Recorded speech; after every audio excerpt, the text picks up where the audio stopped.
God. Phew.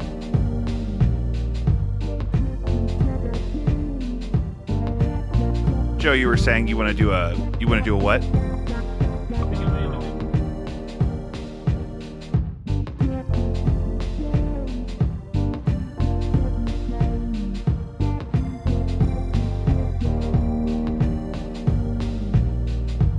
Such as?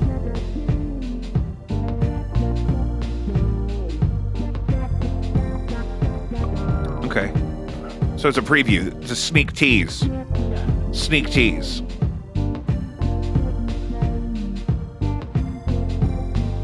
Yeah, you know what? I wrote that out because I'm not, we're really emerging in front of the audience here. I feel definitely engorged or swollen in some kind of way. Did you think it was funny?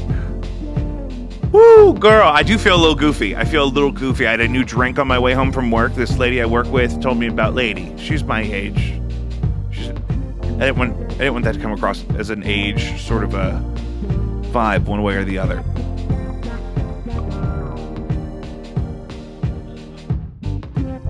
Fox News does?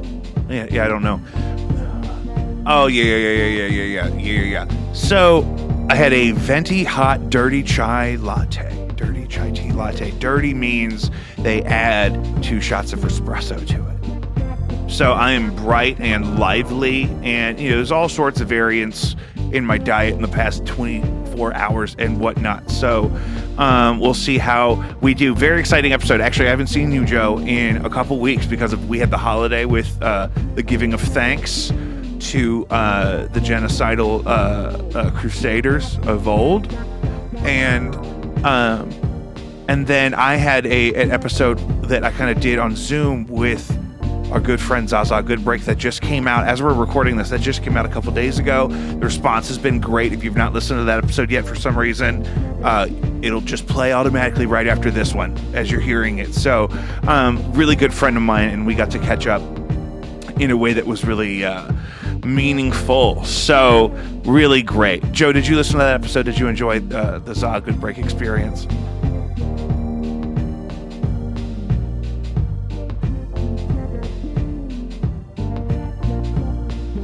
I've gotten a lot of direct feedback from listeners. People that I know that listen to the show, of which there are at least a couple dozen, which I really appreciate. We have, again, our metrics are going up all the time, and I think that's because they're cumulative, and so I'm just going to let that be the case. As you see, we're still always experimenting with tools and lighting, and I have a vision for where this guerrilla DIY kind of getting to know you phase of the podcast is going to go as we develop more of our sort of necessities. So, Joe, can you go ahead and check your mic for me? Right there. Oh, I know. I'm just, me. It's something I'm kind of working on. Joe, are you checking that microphone? I'm just making sure. I just don't want to miss you.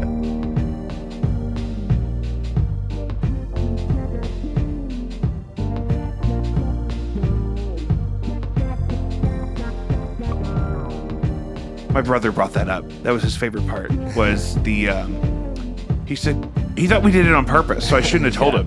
He thought we did it intentionally, so as to, I don't know why he thought we would do that. It's like it was some kind of artistic well, statement. It did seem kind of sarcastic. Also, the PlayStation 5 or whatever just came out. If that was like a deep kind of artistic statement about how we feel about that. Yeah, it was very Jack White SNL impromptu. After That's funny. Eddie Van Halen died. Great. Can you explain that reference so I don't just sound like an idiot? No, everyone gets it. Yeah, he was on SNL coincidentally after Eddie Van Halen. Yeah, it was great. God is good. Guitars. God is good. Yeah, that's true. Woo. I've always kind of I've always wondered if I'd be like a good detective. Have you ever thought, have we talked about this? Have I ever screamed at you that, oh God, I should be a detective? Yeah, you're always catching me red-handed. Yeah, I can sniff them out like a truffle hog. It's so red. I feel like I can figure shit out. It. What? Nothing. And for example, based on the choice of music at my Walgreens over here, whoever picks that music is 1, recently heartbroken, and 2, cognitively impaired in some way. There's no way. There's definitely some kind of either a trauma or developmental inhibition. It's all Nash pop, like pop country music, like really contemporary, like pop country, like bro country, but like none of the good stuff, like even from that kind of joke of an art form. It's all like that Cash Machine. Like I don't even know the artists' names. Do you know like Billy Ray Cyrus? No. Like contemporary, like current like hits, I guess, from that kind of machine. It's really loud in the grocery and liquor aisles, where they also keep the sparkling water that I enjoy. Praise up, bless. It's frustrating, those songs, because it completely depends on the accent of the singer that makes it country. Like, because the music is 90s grunge, the actual instrumentals. Oh my God, you're lucky if it's that much actual like guitars and stuff. Some of it's not even really that. Sometimes they'll throw in a banjo just to bring it back home. Yeah, but most of the time it'll just be like maybe some fiddle. Yeah, it's really great. It's just alive. So that's in my Walgreens, cranked, and also my Walgreens, I was just talking to my brother about this, is completely boarded up. Even the glass doors, which never have to lock because it's a 24-hour store, everything's all boarded up. And I guess it went up like the week before the election. I guess it's going to stay up until the inauguration because it's still completely boarded up. And Jesus fucking Christ, Joe, you and me were talking about this the other day. If you're in St. Louis and you think you give a shit about anything, make the fucking trip and go over to Natural Bridge and Kings Highway. Just go through that McDonald's. I've never gotten sick from there. I always have a pretty decent experience at that McDonald's. They never get my food wrong. But look around the fucking neighborhood right there at that intersection at 11 a.m. or anytime. I'm sure it's great. It's a literal caricature of a dystopian fucking hellscape. It's this literal apocalypse is alive at the intersection of Natural Bridge and Kings Highway. And down the block at Union and Natural Bridge is not much better. This is like up by where I work. Yeah, that's heavy, and man. Seriously, it's exactly like you would dream about in the movie. There's several homeless people working every angle of the intersection. One of them is very visibly what's the word?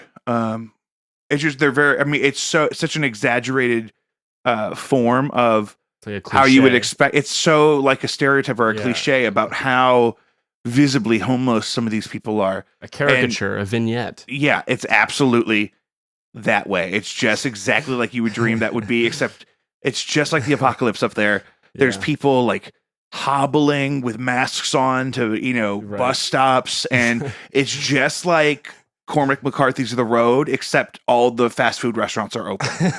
That's really the only difference is we have way more infrastructure surviving than we thought we would when the shit finally hit the fan. But you would hardly know that at the intersection of Natural Bridge and Kings Highway here in St. Louis, up on the north side. You wouldn't know it unless you looked at all the drive-thrus that are open and backed up around the building. It's so funny because that, the road. What do you need? Yeah, I mean, what do you need? People don't have homes or food, and they're wandering the streets with masks on because the air is poisonous. Right. It's overcast. Yeah. It's cold, but then it's raining, and then it's not, and it's awful. And even the sketchy motels are closed. The buildings that aren't boarded up look like they should be. I mean, it's sad that there's parts of the world that are developed, but also look, I can get a McDonald's hot and spicy chicken sandwich. I can add a slice of cheese for 49 cents. I can get 30 of those for like $1. The McRib is back. The McRib is back, hot and fresh.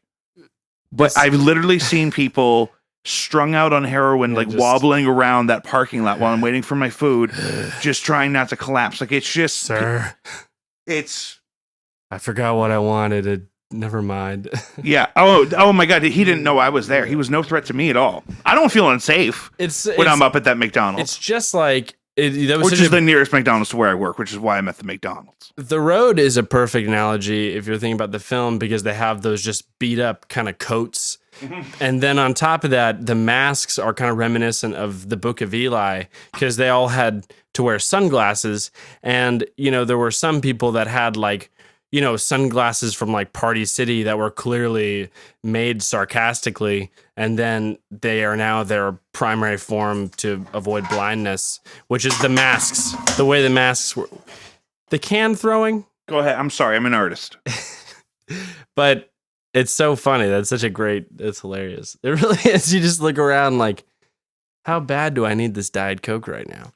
No, I couldn't have the empty can here because I kept going for it and it looks bad on camera. If I'm going for it and there's nothing in it, but I got to wet my whistle, honey. No, Book of Eli was another good one. Tom Waits was in that one. I love him. Yeah, it's so weird. So, he pops up when you least, it's great. And Gary Oldman, I mean, it's and then I have a aunt, distant, I guess a great aunt really, she's my mom's uncle's wife. Are you going to say she loves Denzel Washington? Well, she loved that movie because she's one of those charismatic Catholics, they call themselves, I think, where they love the movie Taken. Well, they're very, I don't know about that, but they're very devoutly and openly Catholic, which is not a bad thing. In a romantic way. I don't feel one way or the other about as if it's an actual religion, kind of that kind of.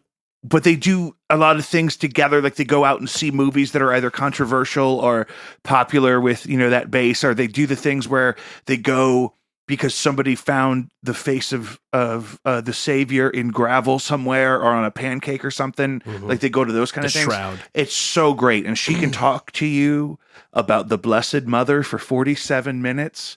And it's great. She's great. But she loved the Book of Eli because it turned out the book he was carrying was the Bible the whole time. And no, spoiler alert. Sorry. If you're a Christian, it was blatantly apparent if you haven't seen early in the film, but if you're an atheist, hit from 2011, if it was even that recent, Book of Eli, he's carrying a book that Gary Oldman wants. It's a Bible and it's in Braille because it turns out, isn't he like blind? That's the actual twist that you spoiled for everybody. Yeah, not just that it was you the didn't Bible. know he was blind the whole time. Yeah, they imply a lot about the Bible and the power of the Bible and whatnot, which is I think a great angle for an apocalyptic kind of Mad Max kind of environment. Yeah. I enjoyed that movie, but she really loved it in a way that I found very entertaining. Because it's very much like a dystopian blockbuster. It had Mila Kunis in it. You know what I mean? Yeah. What does she make Jim Beam now? Is that her thing? Jim Beam and Ashton Kutcher. Ashton Kutcher and JimBeam.gov. We have a very exciting guest today. We have a very exciting guest that we are going to be on a Zoom call with here in about 15 minutes. And so we will take a quick break to reset when that comes up. But, I mean, Jesus. You're done? No. I just wanted to give people kind of a heads up before we get too deep into some of my deeper research here. Joe, did I tell you about the time I ended up in a pool next to Eric Greitens? No. You know Eric Greitens. I recall the name, the mugshot. I know. Yeah, the former. So Eric Greitens was elected governor. That's of the state of Missouri a couple of years ago, and was then kind of he resigned because he got arrested over like some quote revenge porn kind of drama, having taken a picture of a mistress. I thought it was bribery, but it was something like he paid somebody off or something, laptop. And then the Greitens. But then what happened was like the mistress's husband was all mad about the photo and rose a stink after he was elected. So it was very dramatic. And that's how we ended up with this guy Parsons that we love so much. Great. And anyway, there was another scandal about Eric Greitens, and he was using campaign funds apparently to buy a chalet, we'll call it, in a resort community. You know, every town kind of has a woodland resort community with lake space and kind of, A-frames and whatnot. This is our kind of version here locally, and he bought a place there. I remember hearing that story. And then, I happened to be in that woodland resort community about a year after he was, disgracefully exiled from, the public sphere here in St. Louis. And then I'm in the pool at the resort community at their little pool, little clubhouse, little joint, got me a little biscuit, got me a little piece of crumb, some French toast sticks. And I'm in the pool and I turn around. I'm like, this guy swims right in front of me. Right. Like seriously, like I could, this was pre-COVID. Right. And I remember it was like that movie, The Imposter, the documentary about the guy that pretended to be this missing kid, but then he found out that they've killed him or whatever. Another spoiler alert. Sorry. But I recognized like the shape of his ear. Like I got this weird profile of him, but he was so close to me. And I was like, because his mugshot was my profile picture on Facebook for a week or so after that happened. And so I really got used to seeing his face whenever I was in Messenger talking to somebody or, checking on my grandparents on Facebook. And then he's right in front of me in the pool. And I kind of felt gross at first. I was like, what do I do? It's the water. His water's touching my water. We have the same water. And I get really weird about pools like that. Like my wife will make fun of me because I have to like wash my hair immediately after getting out of the pool because I feel like there's baby urine in my hair. Slimy. You know what I mean? It's just try going to the lake. That I won't get in a lake. I can't do it. Dude. I had, you know what? People always make fun of me for this, but I had my fun. I had times where I played in a creek under a bridge, and we several times we did that, and I have gone on float trips, down the Crystal River in a canoe. I've done that in rafts. I've camped in a tent. I've camped in an RV. I've done all the Midwestern kind of outdoorsy kind of thing. It's not something I choose to recreate or do. But I have had my fill of those things. So yeah, and I'm kind of I've always been weird about my hands. I don't want gross things on me. Call me crazy. So that was like one of those times where I'm looking at the disgraced former governor. Yeah. And he's not only infiltrated my lovely exclusive resort community, my woodland safe haven, but his water was on my water, Joe. Yeah, I'm looking at his. There's so many. I mean, because when they go after him, they go after everything, and this is just. Well, it's hard now because now he's got a shit list, and I think he was the guy. That I think his campaign was like he could like dismantle and then reassemble and load and fire a AR-15 blindfolded because he was like a Marine or something, which is great. Thank you for your service. My brother thinks it's weird with like the water thing. Like he thinks it's weird that I don't want a roommate. Like we have this great bedroom loft space on the second floor of our home that is totally temperature controlled and has electricity and everything. It's not like gross. It's finished and whatnot, but there's no bathroom up there. I really don't want to share a bathroom. Yeah. I don't want people's water touching my water. I don't know what it's about. I think Johnny Cash said that. I think he said the key to a healthy marriage is separate bathrooms. Did he really say that? Mm-hmm. And he's just a genius. That's brilliant. Mm-hmm. That's, because that second time he got married, it seemed to work out. They kind of died, still married. Yeah. It was tough, though. I actually got to sit down with Johnny Cash's former therapist, and he, was a real boomer therapist, completely breaking, patient confidentiality. Those walls are kind of new. I mean, yeah. He was so proud of all the dirt he had on Johnny Cash. I was like, you're kind of a horrible person. He should write a book. Yeah, I'm sure he has. They probably paid him not to. Yeah. I don't think you can write a book. If you're a therapist, you can't write a book about your... Joe, have you been following the Monolith at all? Can we not? You don't want to talk about the Monolith at all? I think it's kind of died. It's so dumb because it's so clearly like not like what? What were they distracting us from? That those major New York Times? Really? Yeah. You're like, we don't know where it came from. Yeah, it wasn't even in New York. If you saw a penny on the street, you wouldn't be like, oh my God, what is that? Yeah. Good. Okay, so we'll not do the Monolith then. I mean, it's totally no, I don't. It's totally the South Park ending of it too. The most recent thing I saw is a bunch of hillbillies beat the shit out of it because they thought it was because they proclaimed white power over the potential aliens. Yeah, right? When you post on New York Times. Oh, is that why they hated it? They wanted it because it was the leftist agenda that the aliens were coming. CNN. So it's seriously. It's like a joke. It's like an episode of South Park where it's like, oh my God, the Monolith. What are we going to do? The world is ending. Guys, we got to figure out what to do with the Monolith. And then Kenny's family goes and kicks the shit out of it because white power. Right? Isn't that what that looks like? I know how to solve this. They beat it up. It's nuts. I don't know what we're going to do. I mean, like, what is this? Oh. I was about to say something horrible. Yeah, so fuck the monolith. What else is on here? The ramblings. God, Al may be 28 good for this. Our friend Alfred Ludwig, attorney at law, is coming up on the podcast here in a minute. And I wrote down this headline I saw this week. Quantum experiment suggests there is no objective reality. Why? Because he went to law school? Okay, just because he went to law school doesn't mean he's like a physicist and can comment on that. I can comment on that. How do you feel? Level. How do you feel about that? I'm sorry.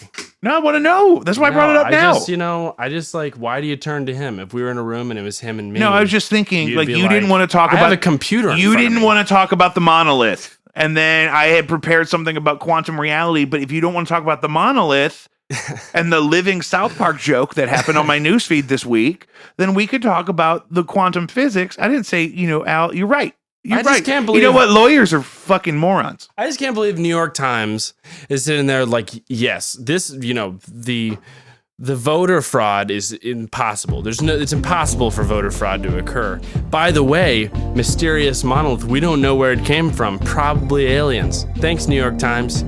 Same day.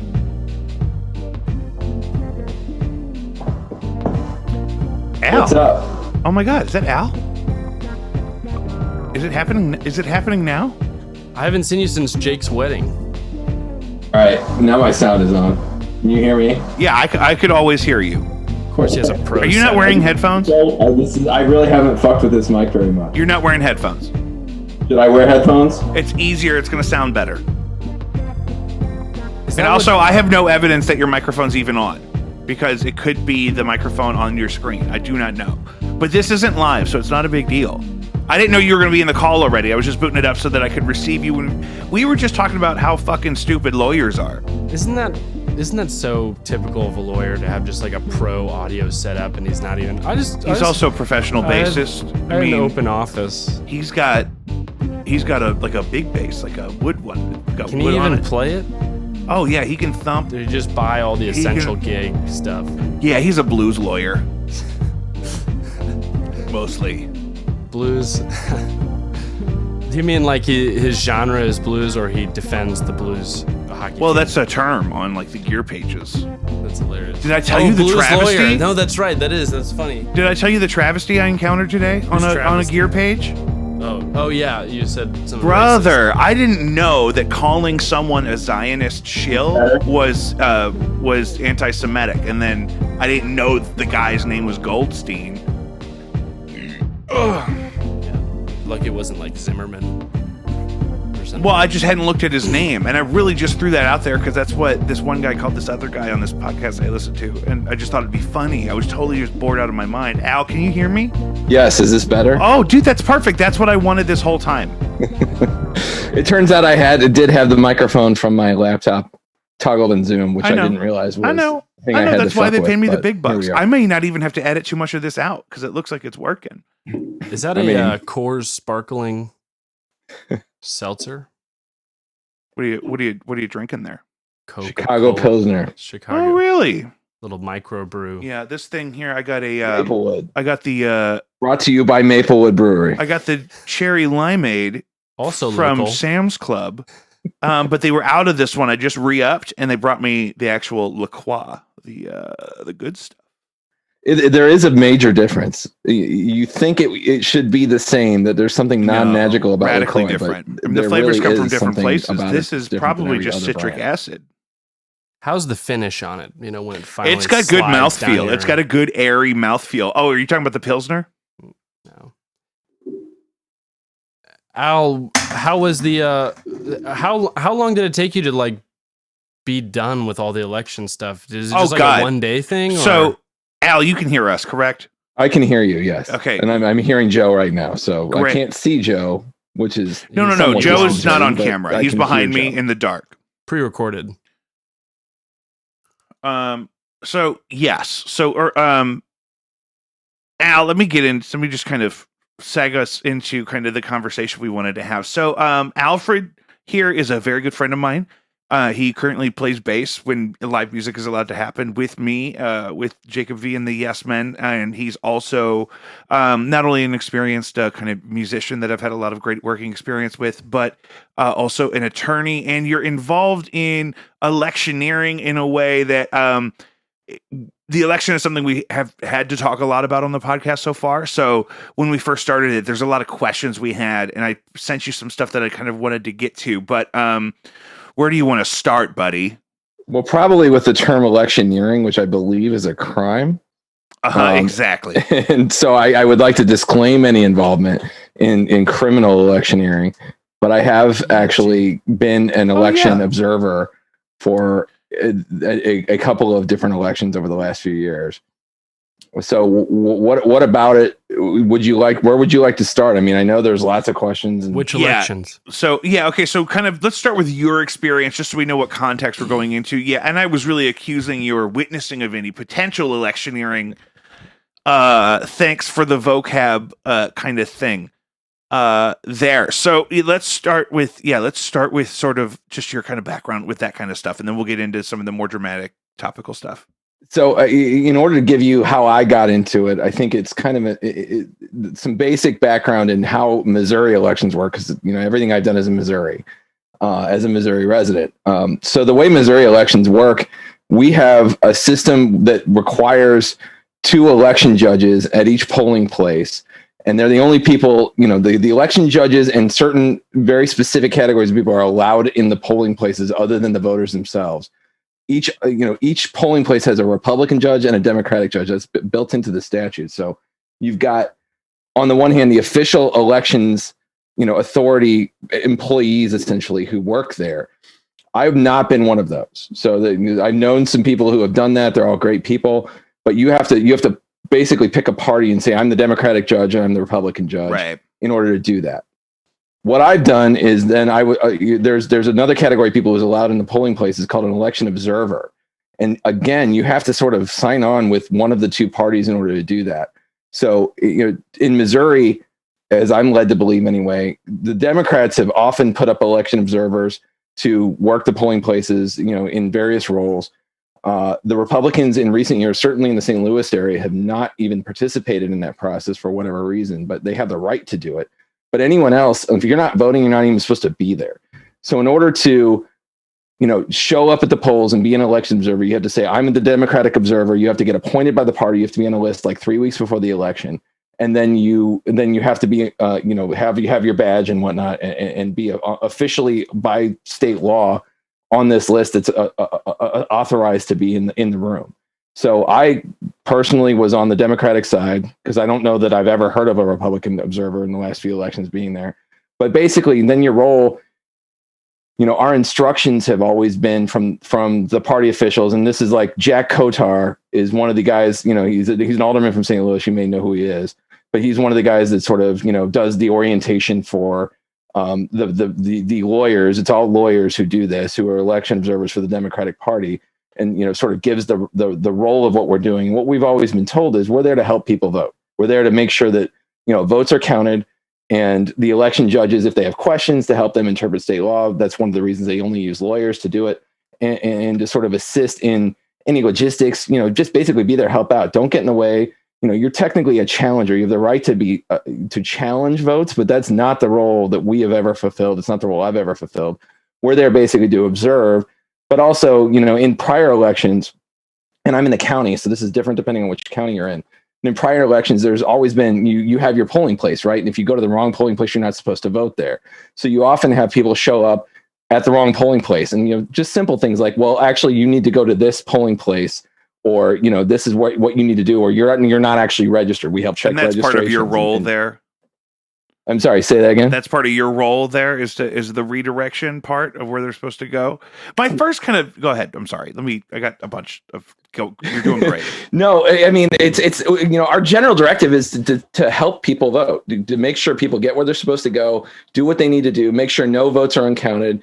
You've heard of these provisional ballots, I'm sure. To help people cast provisional ballots if that's their right to do, and to make sure that the election judges know what people's rights are, so they're not turning away people and saying, well, you just can't vote, which is a thing that happens, but it's usually done through ignorance. It's not done through maliciousness. I love that. So my first natural kind of follow-up question from when we got started here is, this is all great stuff too. You're doing great. You look good. I love your little is that Ralph Lauren? It is. Yeah. And my first question is really, so why is your role in that process interesting in the context of this current election? I mean, is it more concerning the national dialogue that makes it interesting? Because maybe one possibility in my head is that maybe you didn't witness anything that would even be remotely funky, and maybe the dialogue nationally is blown out of proportion and it's unhealthy, or maybe you have the opposite experience where you're like, yeah, elections are messed up. I don't know, but that was the one thing that emerges because we were very excited to have this conversation, you and I. So, Well, yeah. What I can say that might shed some light on this is I've done this a few times, and in each time, the election judges I mentioned are partisan. So you have a Republican judge, you have a Democratic judge. In my experience, these people are just gems. They're there. It's an extremely long day. They get there at 5 a.m. to open up the polls. They finish at like 7 p.m. when the polls close. They're there for another hour or two, or however long it takes to count. If people are in line when the polls close, they have to be allowed to vote, so it can go longer than that. So you've got these, basically what amount to that. It's not quite volunteer, but it may as well be volunteer for what I understand they get paid. It's a public service role for the election judges who are there just to do their job, to make sure everybody's vote can get counted. And what I've seen personally is that there are very, very few issues. Most of the issues relate to long lines and trying to redirect people, or to figure out how to get people to wait, or understand how, that long they have to wait for this, and make sure that the right people are in the right places and people aren't waiting in line for 2 hours to go to the wrong polling place. But overall, and I will say Missouri is clearly not a target for shenanigans because of the way that our electoral votes generally go, and how red this state certainly has become. It was a swing state, years ago, but it really isn't anymore. So it's not like in Ohio or a Wisconsin or a Michigan where there's really a chance for swinging the vote on one side or the other. But local elections matter, congressional elections matter, and that these things are just as important in a lot of ways. But I have never seen anything other than utter professionalism among election staff, the judges, the people involved, and frankly, the voters. I mean, everybody has been psyched and happy to be there. Right. I mean, because it takes a lot of enthusiasm to vote, because it is so optional, right? It's not, I mean, that's why so much of the rhetoric is just begging people to vote, not even telling them who to vote for, really, right? But I think one thing that I thought of that was so interesting when you were explaining that is, what is the mode? I think normal people that can't picture serving in that capacity for something like that, a lot of people, most people don't have something in their life that they kind of do that's like that. So what would you tell those people is the primary motivation to all of these kind of people? Is it strictly the passion for the law and the procedure of a free election? I think it's a devotion to the principles of democracy at the end of the day. I mean, I've done a lot of talking. It's not just lawyers, obviously. The observers are lawyers, but the election judges and the people working the polls, they're not all judges. There's people that show up to help direct lines and just be there to make sure everybody gets where they're going. They're all just excited to help the process, help people speak their minds, and help them have a voice in this country. And it's a public service. That's what it comes down to. Yeah. Yeah. I mean, I certainly agree, but I think it's an important conversation to have out loud for. So being that we know that locally we're not necessarily the target for too much shenanigans, certainly not to the extent that we're hearing about so much in the news being alleged elsewhere. But I guess could we just, because we don't have to follow any kind of a structure here, we're not necessarily limited on time on my end. We'll do what you want. Yeah, Trump hasn't take this where you want to go. Yeah, so Trump hasn't conceded yet, and I heard Candace Owens the other day says she'll think he'll be inaugurated again if it goes to the Supreme Court. Like, what is that? Any of that serious? Is that really worth anyone's time? That kind of conversation. It's an interesting question, because no is the answer in a sane world where the rule of law has any meaning, and every court case you've seen bears this out, right? You've got zero successes. I think the few things they pointed to successful litigation actions on are things like, well, you made the election judges stand 6 feet away when they're allowed to stand 4 feet away. It's absolute minutia like that. It's not. There has yet to be a court ruling that finds any evidence of any wrongdoing in a meaningful way in any of the jurisdictions, and they've done a full court press. So it's not like this is there's an isolated suit or two they've lost. They've lost every suit that they've filed. They've lost every action almost to a single number that they filed in every way. So the court system, the legal system, if it has any meaning, is saying there is nothing here. And professionals have looked at the evidence, and we have yet to see anything compelling that evidence is any sort of meaningful wrongdoing or purposeful wrongdoing, other than the typical human errors you have in every election, right? Such as. Did you get that? Such as, what are those typical errors? Well, I mean, there's always differences in the vote counts in various jurisdictions. So, you might have 571 votes, and this is minutia that I'm not personally familiar with. So, I'm making up a hypothetical, but you might have 571 votes tallied, and you somehow come out with a number of 570 at the end of the day, where one of those votes was invalidated or whatever. And then the rolls. There's always a long history of certain discrepancy in the numbers in minor single digit, double digit type numbers within any jurisdiction. Those things are well documented. They've played out almost every election. Nobody who seriously looked at this issue, as far as I can tell, thinks that they've ever done anything to swing or influence anything but the most close of all elections, where you're talking about 5 voters difference. And would you say that Chris Krebs cooked crispy bacon? I don't know who Chris Krebs is. Oh, holy shit. I should. Hang on. Oh, I'm going to light you up. Krebs is like a KR. So Chris Krebs. Oh, okay. No, I do know who Krebs is. Yeah. I saw 60 Minutes last week. Did he cook some crispy bacon? I'm sorry. The name just didn't ring a bell. Probably too many beers. Christopher Krebs? I had dreams about Chris Krebs. We call him Krusty Krebs. I have a question. Here's what's crazy. What's crazy about this. You got a minute? Joe, you got a question, please, before I go into Crispy Krebs. Mr. Krebs, what would a situation where somebody like in a position of power, where around your peers, what would it look like if somebody did want to swing the election? How would that work? And like, what kind of character would that be? Like, what kind of corrupt, like if this did happen, if you did see corruption in Missouri, how would it happen most likely? And this is a completely hypothetical, legally distinct from reality, hypothetical conversation. You've described how it could. I think what I'm hearing Joe ask is, if there were any shenanigans, what would that look like on a macro level at one polling place? And you just hit on a very key point. You'd have to do it polling place by polling place. And I think there's been quite a bit of scholarship on this recently. But, one of the things that makes our election system, if you will, unhackable or very difficult to hack is that we have more than a million, I don't know the number, but, however many there are precincts to do their own individual voting with paper ballots. Yeah. We've gone away from these Diebold systems in the early 2000s that had very questionable sort of software and no paper record, where the electoral authorities are really looking at paper ballots and using paper ballots almost across the board now. And now they have... It's still a paper. Like, I use the machine, but it's punching it on a card that is then stored in the machine. Like there is a paper record now. That's right. And you're talking even the ones with machines, and I can only speak of the county because it's where I've been. And the county is, you're using a Sharpie to fill in a paper on a piece. No, I got to have a touch screen and feeding it into the machine at the end of the day. So how can you hack that exactly?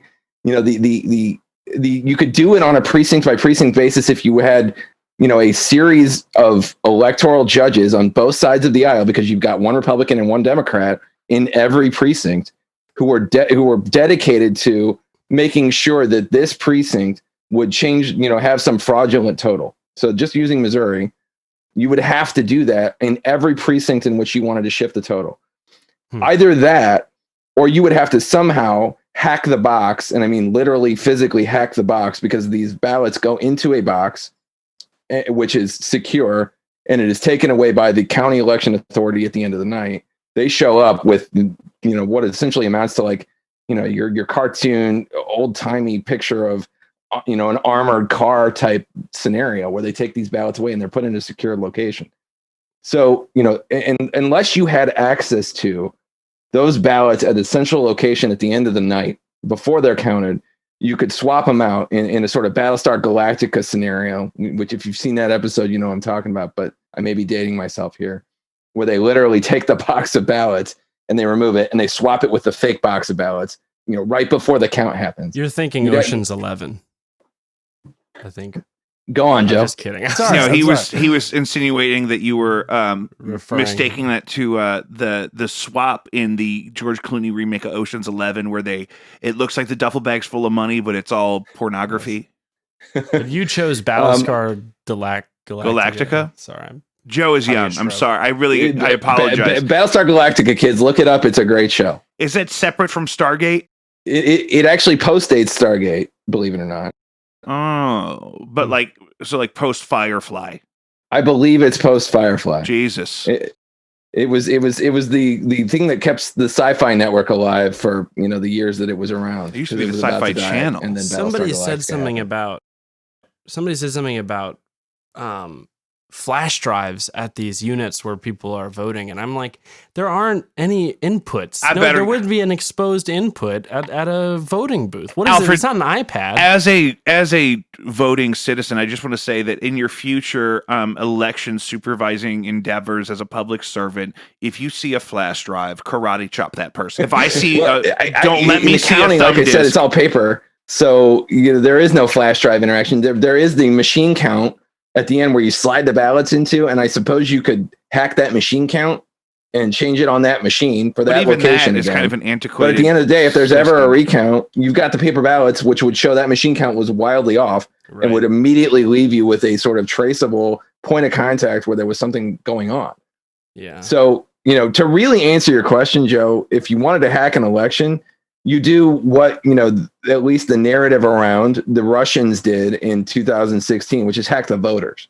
You don't hack the election itself. You go out with disinformation and you make people believe things so that they vote a certain way. Like getting but if people are going to vote that way, it's very, very, very difficult to, get into the system in this day and age and change it, because we've gone retrograde. In 2004, when you had these dial machines with this, software that was opaque, and votes were apparently being changed on the fly from almost always Democratic to Republican. Shockingly, then there was a different question in my mind back in those days. Now that I've seen what we've done since then, we've really moved away from machines. The machines that exist have a paper trail or exist only to count the paper ballots that were there.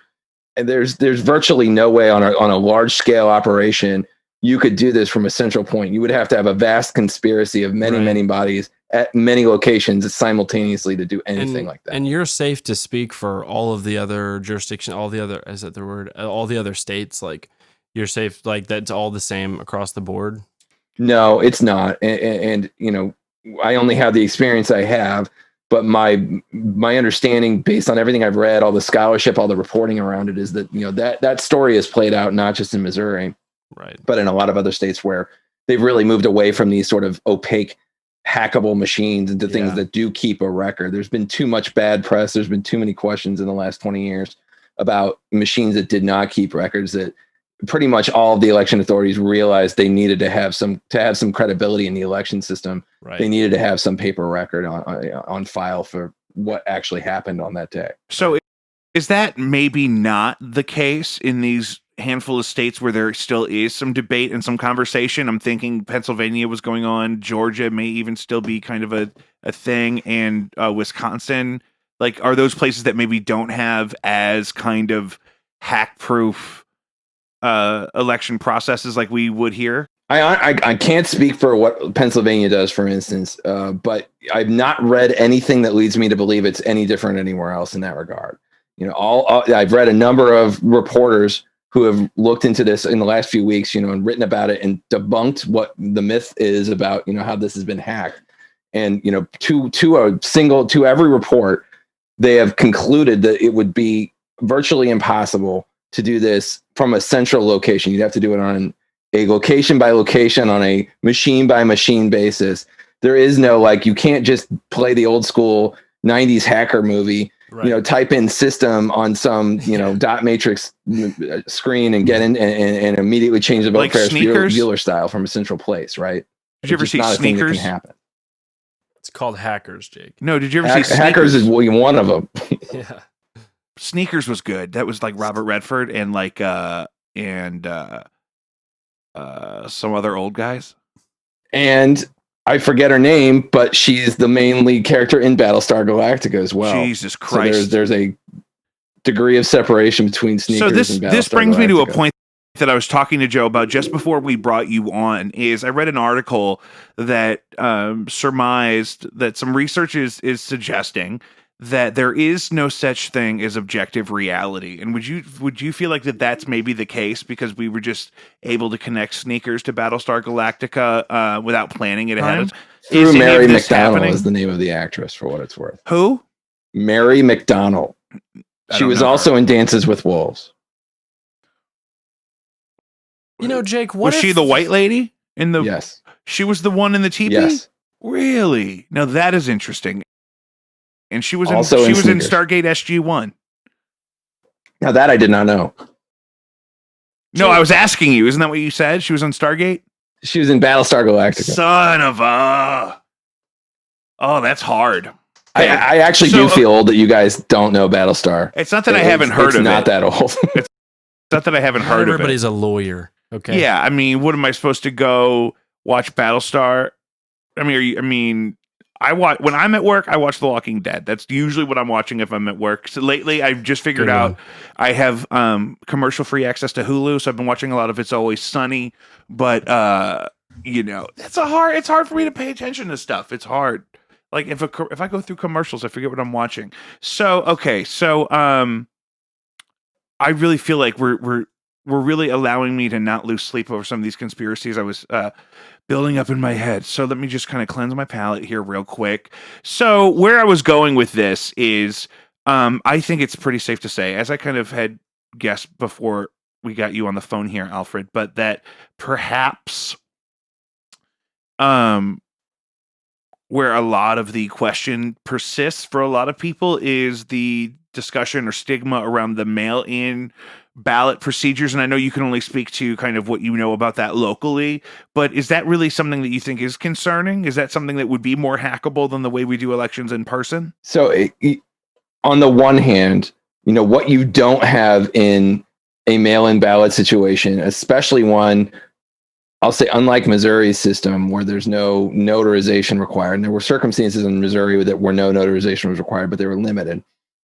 But there is a possibility, I suppose, that someone could vote for you, sign your name, send it in, and no one would have any way of knowing unless and until you showed up to say, I didn't vote for that. But these allegations that there's dead people voting through the mail, or that they're stacking the vote through a bunch of votes that shouldn't have been counted because these people were ineligible to vote. What you would have is a 1-for-1, sort of fraudulent vote on behalf of a real voter in a mailing situation that would be hard to verify.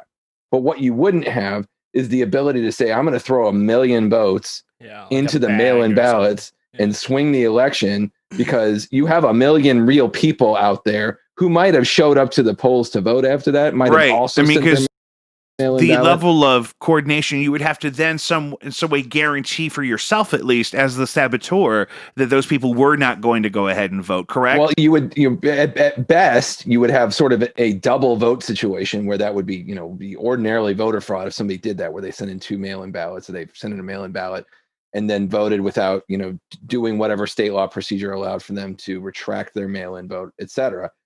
At worst, you've got conflicting sort of 2 different people voting under the same name, right? And those raise red flags. Those are the types of things the system catches, and the system has caught. And the 15 or whatever cases of electoral or voting fraud, rather, that have happened in the last 30 years that we know of, were things like that, where somebody voted twice. They sent in an absentee ballot or voted, somewhere else. And then They went didn't and have the voted right anyway. to vote, and they showed up and voted anyway. In some cases, casting provisional ballots, which they technically have the right to do in certain states, certainly Missouri. A provisional ballot for my younger listeners who don't know what that word means. Like me. So a provisional ballot is what you cast. If you show up and they say, well, we're not sure you have the right to vote here, under Missouri law, at least, and I believe the law is similar in many, many states, you have the right to cast what they call a provisional ballot, which is to say a ballot that may or may not be counted. And, you sort of give your information. If you didn't have, you were required in Missouri to bring certain forms of ID to the polls, right? So you show up without that ID, you say, I don't have it, but I want to cast a provisional ballot. I'll come back with my ID, or I'll show the election authority my ID. There's ways of doing that. The percentage of provisional ballots that are actually cast versus the ones that get caught is something like, 5%, 10% of the ones that actually get cast that actually end up counting in the election. It's very unusual. In jurisdictions within Missouri, I think the city is still this way. Did you guys have to show up to your polling place, or could you go anywhere? Well, you know what? We didn't test that because I tested the day of the actual election at my normal polling place. I could go anywhere. I didn't have my little card, but I brought I had my driver's license, and I got the new Real ID that's like super legit. And it had an eagle on it. It's like a double holographic. I keep it in a little case. And so we did that, but it was very, very light. And I was seeing a lot of my friends and family in the county, locally at least here. And for my abroad listeners, St. Louis and St. Louis County are extremely separate culturally and legally, but they're right. It's right there. And so all my friends and family that live just west of me in the county were voting seemingly at one of a handful of polling places with no kind of appointment or anything, but they were voting early in person as an absentee kind of COVID concern kind of thing. That was kind of the hack. So the county instituted in the last two elections something called open polling. So in the county, I used to have to go to the rec center in Webster right by my house. This year I was working the polls in Olivet, and I voted in Olivet just because I'm a county voter. I can vote anywhere I want. What they did was they set up computers so that they don't have your printed ballot for your polling place with your local elections on it. They literally print it out as you register in. So all my Webster elections were printed out on the laser printer as I was there. I filled it out and moved on. It counted it. They allocated it, and it was great. And I think it helped a lot of people alleviate long lines. Part of what I did this year as an election observer was moving people from going, okay, this polling place has no line and you're waiting 2 hours here. Everybody in line, you're 5 minutes away from a polling place that has no line. Go drive to it. And they 2 said, years ago, we couldn't do that. Thank you, Mr. Alfred, for the tip. Right? I mean, were they grateful? Did you have to do this? They were mostly skeptical. I got a lot of looks like, who the hell is this guy? Yeah. And why is he talking to me funny. in line at the elections? What were you Why is he wearing? telling me And to then- go somewhere else? Well, and when people realized, oh, wait, I'm actually telling them things, and I had a badge, so I looked official, and I was wearing a suit, which helps. The suit helps. I was going to say, because that I love your Ralph Lauren fleece, but it's bright red. It kind of comes across as biased. And you can't go up to people saying like, "Hey, you looking for some action? There's Hey, a better you wanna- line down the street." Do you want a more exclusive vote? You want a shorter line? Yeah. You guys want to see a dead body? No, I mean, at first, people ignored me, literally, didn't look at me or acknowledge that I was talking to them. And then what I did was Because I they got thought you were the crazy. election authority Good. people to come with me. The crazy and guy in then the I had suit. credibility, so it worked out. So You got backup. this is really illuminating for me, and I know locally, the process to get a actual mail-in ballot here and locally in St. Louis and in Missouri was not like they just sent you one and it was easy, right? I know that that's been alleged in some places, but here it's like trying to get something from the DMV or something. It's kind of a nightmare, and it's very much something that you do actively. It's not like you could just wake up and vote and go back to sleep. I did even have a friend from work who was COVID positive but asymptomatic, and they came in hazmat suits, and she voted on her front porch. Well, that's great. That's the way it should be. I'm frankly surprised something like that would happen in Missouri. They wouldn't say, "Guess what? Suck it up, go vote," because that's been our legislature's attitude. I think it may be her tax bracket. It probably helps. I don't know. That's interesting. If they said, "Well, do we want her to vote?" Now, this is an interesting question because me and Joe had this conversation maybe a handful of weeks ago on the show that maybe we don't want everybody to vote. How different do you think it would be if everybody was forced to vote? Like if your vote was going to get counted one way or the other, like they claim the census is. What if it was like renewing your license plates, where the vast majority of sane, civilized people are voting, even if they don't really want to? So that's how Australia runs its elections, right? Voting is mandatory. It's not optional. I'm not sure that it would look all that different. What I've come to the conclusion after the last couple of elections is that neither side outnumbers the other one, and the fence sitters who can be brought to one side or the other are pretty equitably split between both sides. So you would have. I'm not convinced that you don't already have a majority of low information or non-informational voters at this point, and you would just have that many more. Would it change anything? No, people vote their tribe, right? Like what is my dad? Is he Democrat or Republican? They're going to vote for that. If they don't know anything else, they're going to vote what their friends vote. So I'm struggling with a follow-up question, because that's a great answer. I'm just trying to think about. Yeah. I had to throw water at my cat. This needs to stay in. The throwing the water at the cat has to stay in.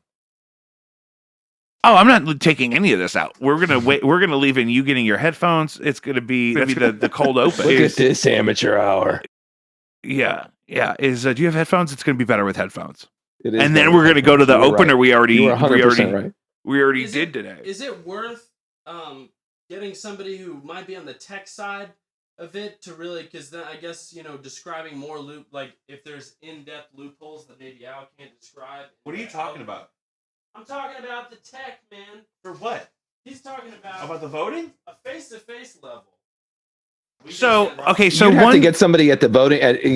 What's the company now that they were alleging in Georgia? Oh, and can I have my Easy flag? You'd have to get somebody who works there, and they're probably under NDA. So this is an interesting thing that I brought up. So when I said Chris Krebs cooks crispy bacon, that's what I just say to remember his name, because it's fun. Easy, it's 2020. And hey, that was a good catch too. Thank you. Al knows me well enough to know that it's not guaranteed that I'm going to make that catch. I'm just draping my Kanye flag over myself because I'm holding out hope. And my so I asked you, what were we going with this? You were talking about Krebs. Chris Krebs cooks. I think he may be an American hero for what it's worth. That's my opinion. Here's what's crazy is it's so crazy back and forth, because he was I first heard his name because I heard on some conspiracy podcast that he was like a vice president of something at Microsoft, and then went on to be the supervisor of election security, cybersecurity, and was also in that way potentially lobbying for Microsoft's developed software Election Guard for the Pentagon exclusively. And then, is there any conflict of interest there? But then he gets fired by Trump, and then Elizabeth Warren is the only person I've ever seen mention him on Twitter and calls him a hero for whatever he did, which I haven't had time to look into. You were saying Krebs is a hero for... He just made a statement. Sorry. I mean, what he did to get fired was not toe the company line that there's election fraud. Yeah. Right. In large part because for 3 years, he led the effort on a national level to make sure there wasn't election fraud. And there wasn't a hack. So basically, his boss's boss was saying that there was election fraud. Being the president who was saying that. Right. Right. And then Chris Krebs was like, I don't know. I don't have evidence to be so definitive about it. And then they said, you fired. It wasn't even that. He said, I have evidence to be definitive that did not happen. He came out very strongly in that regard. This was the safest and most secure election. And I think that all the evidence bears that statement out. And I think it was a very supportable statement, and he knows where the support is. He can support it. Right. So what happened was this noise, this cacophony of, this is the worst fraud ever perpetrated. Biden had 80 million illegal voters show up and vote. And, he said none of that happened. This was a secure election. There was no fraud. There is no evidence of fraud, which is what any person who knows anything about the evidence is saying right now. He was a hero, though, for saying it, knowing that he was going to get fired for it. Right. It's small H heroism, but Nevertheless, No, you should get the Purple so many Heart. people have failed that test in the administration right now. They'd have to that for shoot him. someone to crawl over that bar is an act of heroism. Well, I think the whole situation is still a little bit problematic because you're asking somebody whose job it is to make sure that doesn't happen, to say that they didn't do their job. And there's the guy whose boss, his boss who the product didn't, come out in his favor. So he wants to tell him that he didn't do his job, and he kind of put him in a no-win situation. But also, I would always choose to defend my integrity and my integrity of a hard worker, by saying, I did my job fully and to the best of my abilities, and I can say that, because it would be really bad if he was like, there was absolutely election fraud, Trump is totally right, and that would be a really bad situation for his job, for his people, and it would probably mess things up so badly that it would become more corrupt than it is now. And I think the whole situation with Krebs is kind of problematic. Well, there are two aspects that I think that we should unpack. Number one is, if he wanted to keep his job and keep doing it, all he had to do was fall on his own sword and say, yeah, the election was totally bunk. I didn't do my job. My team failed.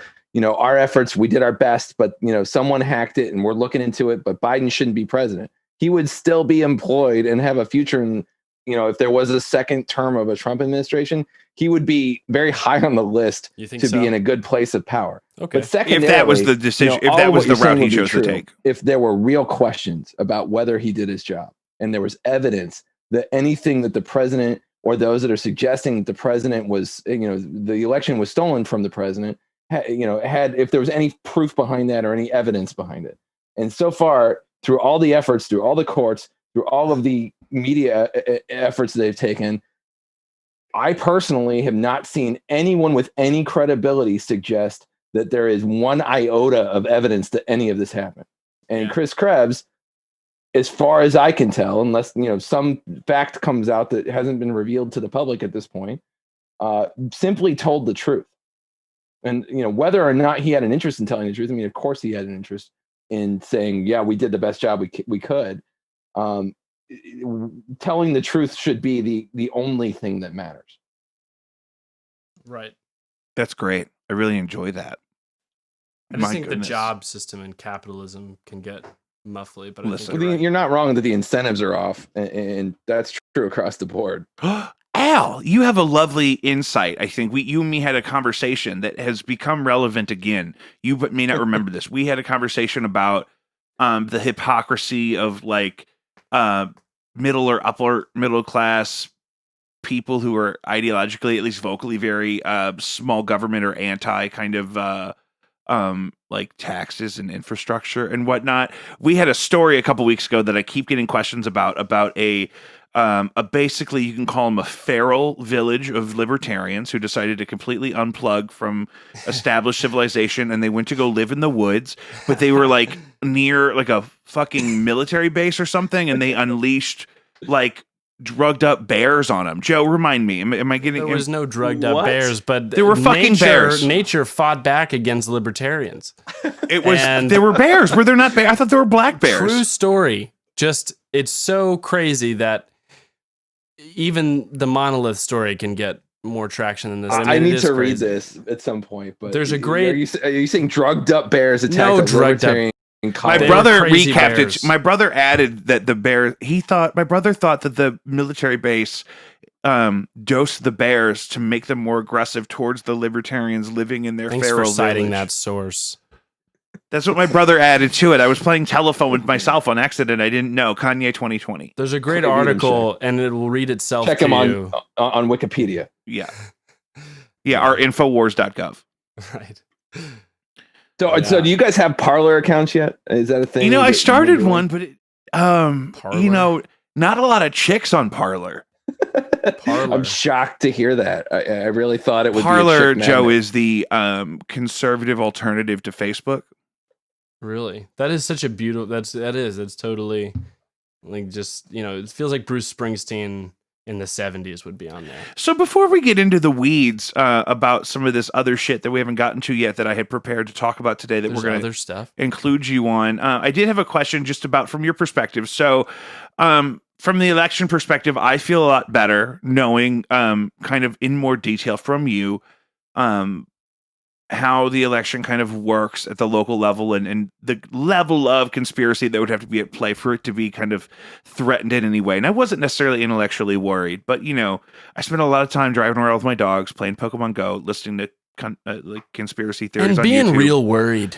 And I worry. You know what I mean? Those are my two things. It's like I drive and I worry, and I eat Filet-O-Fish. There's two for you buy one get one for $1 right now. But what I always try to ask people that I talk to is how can we connect this back to kind of our normal daily experience? And one of the things I want to ask you is what are the things that normal average citizens should be concerned about when we're getting distracted by all the news about exclusively Where is the COVID-19 conspiracy? and the election?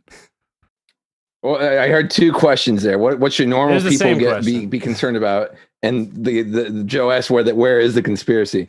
And I think those two things have a wide gulf between them, if that makes any sense. Yeah. There's a lot of media dedicated to distracting our attention away from our everyday lives, to be enraged about the next thing. And social media has only made this worse, right? Like there's a concerted effort, whether it's the Russians or the Chinese or the Democrats or the Republicans or the hippies or whoever is wanting you to be mad about this thing. What people should do is, I'm going to go back to the Jerry Garcia turn on, tune in, drop out, and it's Timothy Leary that said that, not Jerry Garcia. So I'm sorry, but my mom I think was born the next year. At some level, it's pay enough attention to know where the players are and who they are, and then stop obsessing over it, because it just drives us all crazy. I mean, I think Trump is a symptom of that more than anything, in that feel good about him, feel bad about him on both sides of this thing. He's dominated our attention span for the last 4 years, and I'm frankly glad to have a boring government potentially ahead of us for a little while, where I can stop watching it, because it's like a train wreck all the time. Yeah, it's not good. You're not watching it because it's so great. It's not like you're not watching it because you love it. You know what I mean? Even the people that love the president don't love the challenges that he's fighting every day. If they're not mad at him, they're mad at everyone. It's what his whole shtick is, right? Yeah, if they're not mad at him, they're mad at everyone that he's mad at, which is several people a day, very publicly.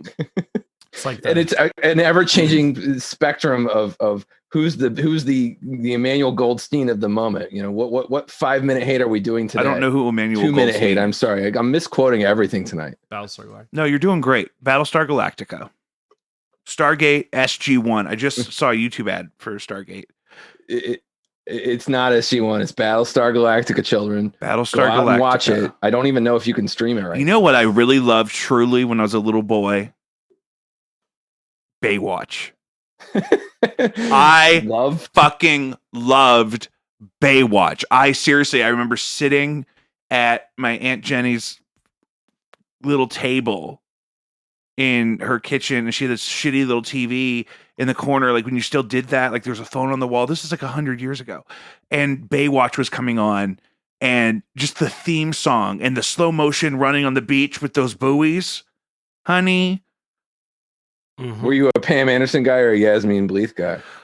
Pam Anderson, I think, at the time. I think I thought I liked blondes for a long time when I was a child. I think it was, you don't know. You're forming your tastes.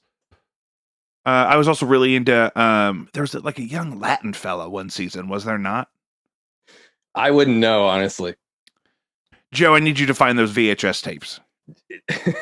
Joe, start Googling Baywatch guys. Can you tell us who was on there? Oh, yeah. Google the Men of Baywatch. And then if you could eBay the whole series, tapes. It's probably going to be on VHS, but I do have a VCR down here. All right, somewhere. I got Dwayne The Rock Johnson. He was on Baywatch? Was he? No, there was a movie. No, he was in the movie, right? Like that was like a remake. To make you guys the Zac Efron. Was that him? It was supposed to immediately piss you guys off when I said that. No, I really thought maybe like OG, like when he was young or something, he was on it, and that would have blown my mind. I thought that's where you were going. Could have happened. You would think I would get Joe's sense of humor by now. Okay, so David Hasselhoff. Hasselhoff, of course, but he's not Latin. Pamela Anderson. Yeah. You're looking for the Latin guy. There's a Latin guy. Or maybe he was in the movie. I remember when the movie was coming out. That was a Jeremy big Jackson. deal. That doesn't Hobie sound like a Buck. Latin guy. You know, they didn't have. Can you do this on your own and come back to me with it? Okay. Joe, did you have a story? I do want to get back to Joe's question about where's the actual conspiracy, because it's a compelling question. Please. Right? Yes. I was So, Jake, good. what do you think, man? Me? Oh man. Jesus. My thing is, Thanks for bringing in the experts. Adam. I'm wondering what, if it was malicious, the attempt to constantly saturate our attention span all the time and be in control of the media narrative like Trump has tried to be, or if it's just because he needs the attention and he's just that captivating because it's an unprecedented sort of absurd version of The Office. And I feel both of those things simultaneously, so I don't know which way to go. I think they can both be true and probably are. You know, it was an opportunistic sort of tick of personality that just developed into, oh my God, this worked. Let's just dial it up until let's see how far this can go. And I mean, why do you think it's been so successful? It's so weird to think about how rigged the DNC has been in the last two elections, and kind of so openly, to think that somebody like Trump would be able to be an outsider and infiltrate the thing like that. What's that about? Well, I mean, he got more votes than the other guys, and really not that much of a surprise when you saw the other guys on stage. That's also true. I always had that feeling that they don't really want to win. Well, if they wanted to win, they didn't. You know, they certainly didn't have what it took, and Hillary didn't either. You know, Biden barely pulled this off. Let's be honest. I mean, it was on the one hand a landslide victory of what, 7-8 million votes. I don't even know anymore. Sure. And on the other hand, 100,000 votes in 2 states, and it goes the other way. You know, that's a quirk of our system, but it's the system, and you know, as broken as it is, you got to play by the rules. The Avengers assembled. So, should average citizens be upset with the Electoral College, or do you think it's a real split of it really goes state by state whether or not it represents your, like, as a blue voter in a red state? Like, it's not that my vote necessarily matters on a national scale as much, but go ahead. I mean, the answer really depends on where you live. Right. If you like having outsized power and you live in the middle of nowhere, the Electoral College is great. If you want to live where other people live, or, you know, and unless you don't mind having half the vote, you know, a tenth of the vote, 100th of the vote of someone who lives in the middle of nowhere, the Electoral College is fundamentally broken, unrepresentative, and undemocratic. And there's no two ways about that. It's really not up for debate. And so, what? I think it's a good system. Joe? What? You might like it, but it's not democratic. Yeah, so explain that. Explain it, because people are gonna. But you can bully people into. I mean, I feel like that's the way it works. Because when you have just swaths of culture, and in the most comfortable living space on the planet, and you're in Portland and you're worried that they're gonna burn your house down, you can really bully people into voting. And I'm not saying they're making any policy to reflect the way farmers live their lives. But I mean, you want some representation that isn't just California and New York. Oh, and that's why we have the House of Representatives and, the Senate, which is also extremely undemocratic. More undemocratic. Yeah, I was just thinking this on the way home today. I mean, I feel like in theory, we have 3 branches, a winner take all system for one of those branches being stacked in favor of a minority of this country is inherently an undemocratic situation. And you're referring to the Senate in that case. Well, the Senate is one version of that, but it's half of the legislative branch. I was talking about the executive. Winner take all system. You have one chance, and a minority. In 2 elections in the last 20 years, a minority of the people in this country have elected the guy that we all have to live with for the next 4 years. That's twice. That's 8 years out of 20. That's not a good system. And I certainly interpret it that way. I certainly feel that way about it. It bums me out. But as I think I've said before on the show, but what keeps that in? Why isn't there more outcry or uproar or outrage. Well, here's where you go back to, if religion was the opiate of the masses back in Or the Pokemon 1800s, Go. what is the opiate of the masses today? I mean, what keeps people from armed revolution against a system that effectively suppresses their voice, right? And there's any number of distractions, including what we're doing right now. These are things that, back in the times of, certainly the Revolutionary War, the French Revolution, when people rose up, the communist revolutions of the early 20th century, there was no internet. There weren't video games. There wasn't, there was pot, I guess. There was alcohol, but alcohol is probably an instigant to revolution more or less than the suppressant. So, why are people sedated by all of the cultural things that we have? If you look around us, we've got so many creature comforts. Why would I go out on the streets and wield a rifle against, drone strikes? It doesn't make sense. Drone strikes me. Come here. I need you to explain this to Joe a little bit while I run to the restroom. Joe, you're going to sit here. I'm going to take my easy flag, and I have to pee because I've had Joe get me 9 of these, and he's too good at it. But listen, so the real thing that, because I'm not trying to pause this conversation even because it's going so well, that I'm thinking it's so very dystopian in a way that, like, I was just talking to Joe before we got you on, that if you go to certain neighborhoods, it looks like the apocalypse right now, except all the drive-thrus are open, right? There's just a lot more food. And because that's really when I noticed it. That's when I'm not playing Pokemon Go and driving at the same time, is when I'm in a drive-thru. I have time to look around, and it's just crazy out there. So, well, and I mean, where are you driving through? Where are we talking about? Is this North St. Louis specifically? Yeah. We had a whole segment about it earlier. So if you go to the intersection of Natural Bridge and Kings Highway, it's a total hellscape. It looks like McCarthy's The Road, except there's a bunch of cars, most of which with no license plates on them, in all the drive-through lines. So, I'm just trying to think about, like, the Senate seems to be this place we keep getting stuck in with things that we try to accomplish, even if it seems like it's got support from places that should matter. And what keeps those kind of, there's no real checks and balances there in the Senate. The Senate is broken. Yeah. And so what do we do about that? And if you could also talk to Joe a little bit about the, why population centers seem to vote one way, but the Electoral College is kind of keeping this other ideology alive.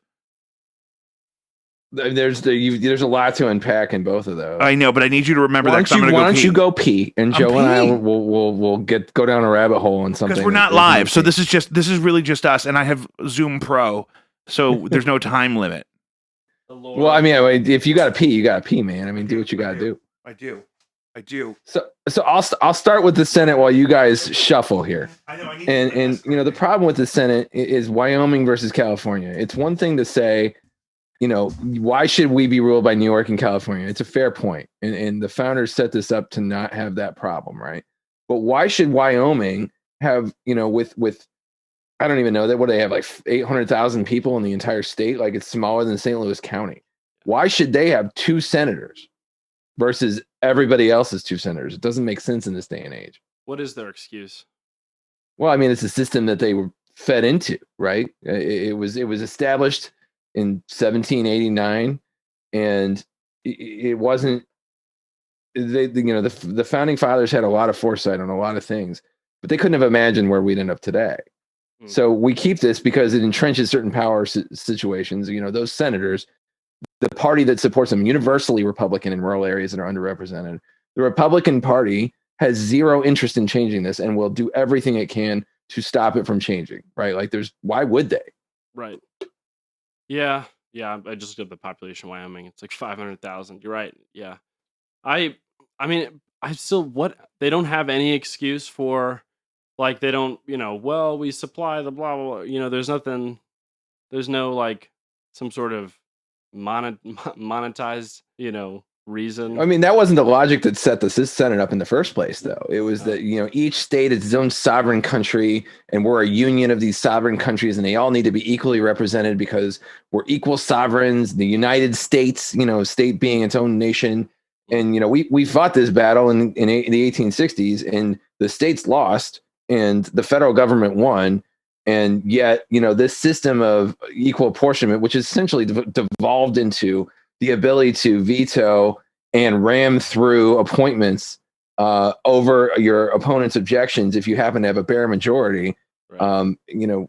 There's one party that is truly, taken it to that level, and it's the Republicans. And they've, it used to be this place of comedy and, some kind of compromise. It was this genteel institution where people, Reagan era observed an older way of doing things, right? Yeah. And that's not true anymore. Right. Yeah, I guess I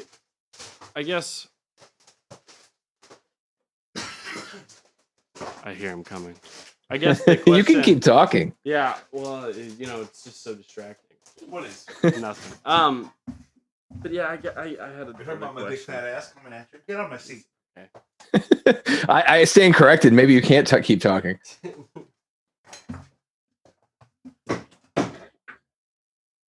So, I could go on all day, Jake, about why the Senate is broken, but the math speaks for itself. At the end of the day, we've got minority rule right now in the three branches. Wow. The only one that is represents a majority of the people in this country who have expressed their will to have it be under control is the House of Representatives. Every other institution in this country represents fewer than half of the people who showed up to vote. Mm-hmm. So can we talk about that too? So when you look at these two presidential candidates at this last election being the two winningest as far as number of votes in history, Jesus, what does it say that other than just population growth, what does it say that more people voted than ever when historically it's been such a problem that people vote? And what does it say that it was still so close? Silicon Valley. That is fundamentally the thing that was the most surprising and disheartening to me about this election. You can guess where my sentiments lie from a number of things that I've already said. You know it personally, but at the end of the day, I think both sides were hoping for a sweeping victory that showed that they were the dominant tribe, and that this was either this is the way, what we've been doing for the last 4 years, or this was an aberrant thing that was going to be put to death and never to be resurrected again. And what we got was a stalemate. Fundamentally, was we realized, I think that the numbers bear this out, is that this country, neither tribe is big enough to overwhelm the other. And we have to live together. And that is depressing because we all hate each other a lot. Yeah, it's so you and me with our rhetoric just between us when we're in conversation. Not something I would quote here by any means, but people that seem to harbor toxic ideologies, we really believe that comes from an evil place, because that's how it feels. Knowing the things that we know about certain issues, to know that people disagree with our stance on those, it really feels like something's wrong with them. And they must feel that way about us, about a lot of other things, which is totally their privilege. What do you say to the people that inevitably, even if it's a minority of militia, what do you say to the people that say maybe we don't have to all force ourselves to live together? The people that are so out loud saying that we want our country to be this one kind of way. Well, it's dangerous to think that by force of arms, violence, etc., that we can force the other tribe to adhere to our own creed. And from where I sit, I don't hear that coming from my side. I hear it coming from the other side. But I'm sure there are people on the other side that hear it coming from my side. And, that's fundamentally the issue, is that we're disconnected from each other on both sides of this political divide right now. And, I keep coming back, how do I talk about Donald Trump, who I will not pretend that I like at all or understand why anyone would like? Yeah. What do I say to my children about him? Right. In a way, and they don't like him either without us telling them about it. But what do I say to them? I keep coming back to every human being is worthy of God's love. And I say that I'm an Episcopalian, so that's the framework I come from. But whether you believe in God or not, every human being is worthy of this basic respect, humanity, love that we afford each other. And so people on the other side of the aisle have to fit that profile, right? We can't keep hating each other from a distance or even close up. because we're going to rip each other apart. We're going to rip apart as a country. And if this election bore anything out, the numbers, the closeness, the furor on both sides is that people are fired up about what they believe. And there's a lot of people on both sides, and neither one of them is going to be able to dominate the other in any kind of short term. Nothing's going to change unless we change it with each other. Yeah, you kept saying, you were talking about the Senate and how it's so undemocratic. Is that the term? Yeah, that's what he said, Joe. It is undemocratic. It's the right word. You're saying that, I feel like you're saying that from a perspective of, do you believe it could be better? I do. I mean, it's just mechanically broken, for one thing. I mean, if you look at parliamentary systems across the world in developed democracies, there's lots of ways of cutting this out. We have some real fundamental problems. Leaving the Senate aside, the House of Representatives has its own problems, and the executive branch has its problems. But the House of Representatives, let's just say you fixed it like a parliamentary system, where you don't have a winner takes all vote. You have party platforms. You have the ability to vote for proportional representation, where if 15% of the vote of a state goes to the Green Party, they get 15% of the seats. This is not a novel idea. These are things that are instituted throughout the world. And you hear anyone in this country who is in favor of the two-party system will tell you, well, it's gridlock. They've got to form all these coalitions. Nothing gets done. It seems like every other country manages to function pretty well with these systems. So, as far as I can tell, that's a bunch of bullshit. So we could fix the House that way. And then you really don't need a Senate, because everybody's voice is being heard. What does the Senate do anyway, other than stall things or fulfill or block the House of Lords, right? Analog. Sorry, Jake, you were talking. No, I was just saying I was just helping you. That's exactly like they seem they're mostly like a roadblock for the House. At least, I mean, most people I talk to, the House approaches issues that are very real to them, and then it seems like the Senate can choose not to even hear it, which is weird. Voting it down, you don't even have to bring it to a vote. That's right. That's what I'm saying. Voting it down is fine. Vote it down. That's your power. You were put there. I was not. But to not hear it, is that something that we should address? I mean, what is the Democratic? Look at Merrick Garland. It's exactly what they did. They said, we're just not going to even consider doing our job. And why would I don't understand why we just added old girl to the joint, and then that seemed like it seemed like it was so long before the election that we were trying to get Merrick Garland. It was 9 months. That's what I thought. That's a long time. 3 fucking weeks. So what's the deal? There's no comparison. The rank hypocrisy of that act, of those two acts, back to back. I mean, there is no intellectual honesty on the Republican side of the aisle when it comes to these things. Their only real value is power can do what it wants. And we will keep power through any means so we can keep doing what we want. That is the Republican Party. Easy there. Well, it is. I mean, prove me wrong. I was telling Joe. I was telling Joe to take it easy. Do that. I was chanting free market. Yeah, he was chanting free market. So. Well, so I'm a kid. I'm. Ow! What? Just you saying that with his face after you said free market, and then you say, "Look, I'm a kid." That's the clip of the week. Listen, so the way I see it, this is really pretty broad. I'm gonna do it, Jake. We have all the time. I'm ready to receive it. Okay. Well, I'm gonna say it right now. So, and if I don't want you to interrupt me when I say it. I feel like the problem is the virtue signaling, and the social media has caused these politicians to, and especially Trump's win, I feel like has actually incentivized politicians to be more polar, to say, because now we have things like, education policy not being passed because there's like this virtue signal action happening where they say, I can't say yes to that because I would be putting, and it's like, no, you can. That's a completely separate issue from whatever your people are worried about. And so I feel like those mechanics involved make it, you were talking about how, we should get rid of that party in general. I think that might be a good, sorry, not party, but get rid of that part of the government in general.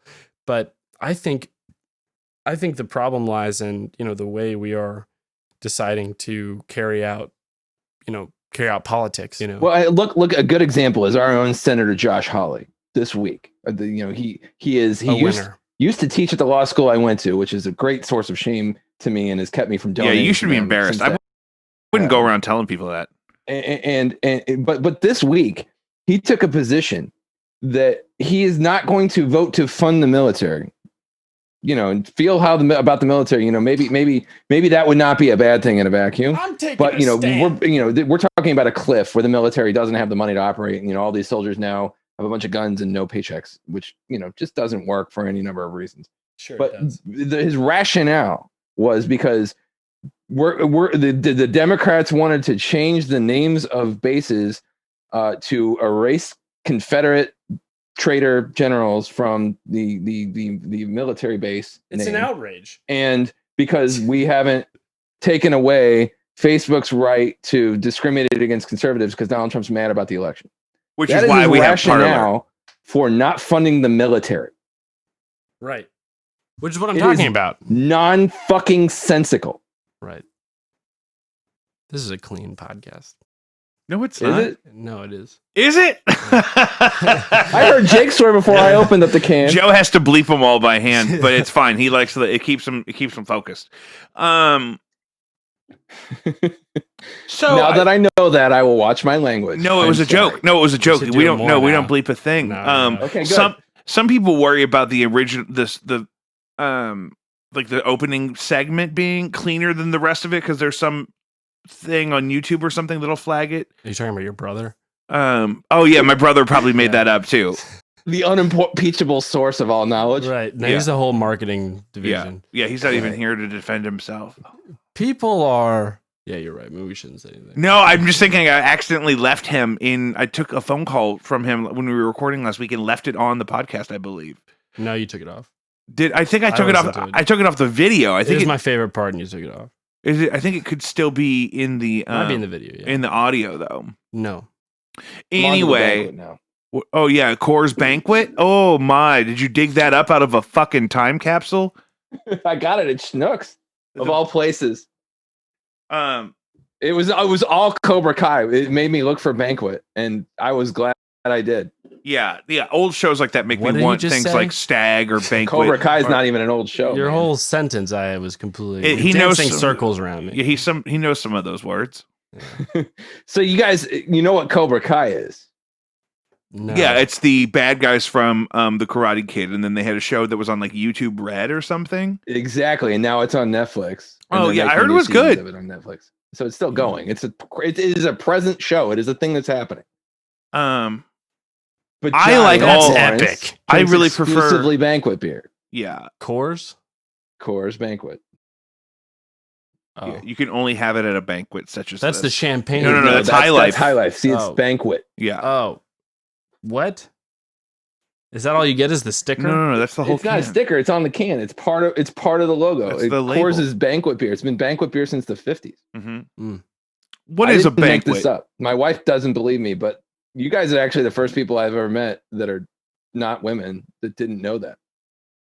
Okay, what the fuck is that shit? I mean, it's just a factual statement. You guys are the first creatures I've ever met, except for women who didn't know Coors Banquet is the banquet beer. Al, you know, if you got a bat mitzvah, if you got some kind of a retirement party, you got to get the Coors Banquet. Well, boys, I'm glad to be a part of your educational experience. It's important. This is exactly why I wanted you to be on the show, because Joe needs so much of this guidance. I mean, he's got like 9 brothers and sisters. They're barefoot. They're wearing diapers. It's a fucking nightmare. Feral. Yeah. You're a product. You know, Al. You're a product of us not having enough. We people are worried about citing us on the show, so we had you on to get you hammered and talk about women. Yeah, we need the reinforcement.